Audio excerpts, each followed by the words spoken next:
It's Thursday, September 15th. I'm Rob with the Daily News. This week's beginning to close, but the news is flooding. So let's open up those gates and take a look.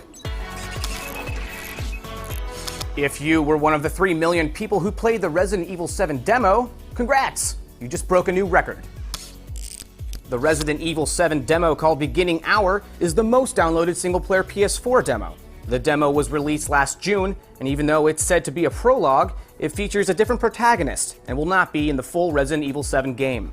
And if you were a fan of the demo, good news! A new version of the demo called Twilight is out now. The demo allows players to explore more of the mysterious derelict mansion. Even more good news, the demo does not require a PS Plus membership. Score. And in other pre-release video game record breakers, the Battlefield 1 beta just made one of its own.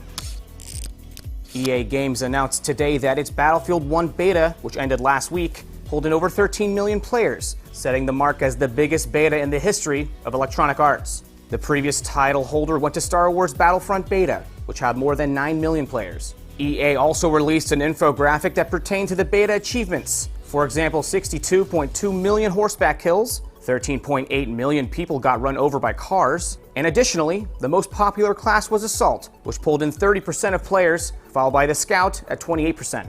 Senior producer Alex Grondel thanked fans and said the team at DICE is poring over all the data and will tune the game accordingly. For example, the light tank performed a little too well, he said, suggesting a nerf is incoming. I can agree with that. It was fun while it lasted.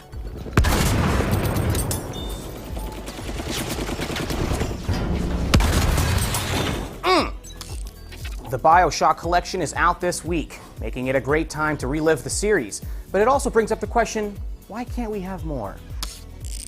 Rolling Stone's Glixel today published an in-depth interview with the BioShock designer, Ken Levine, in which he explains exactly why he stopped making BioShock games. Regarding BioShock Infinite, Levine said, "It changed my life in terms of what it did to my health, and what it did to my view of making games, and my relationships with people." Levine said he is a creative type who would rather write stories than manage people in particular.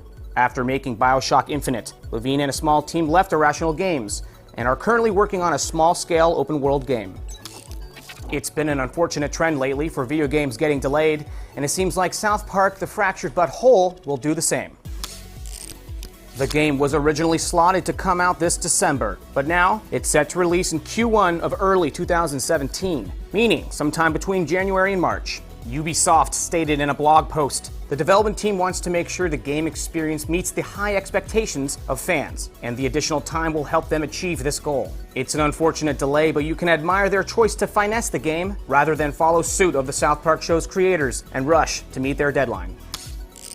Well, that's all the news I got for you today, as well as the week. Mike Mahardy takes over tomorrow, and then next week Jess takes back the reins. Thanks for watching, and have a happy Thursday.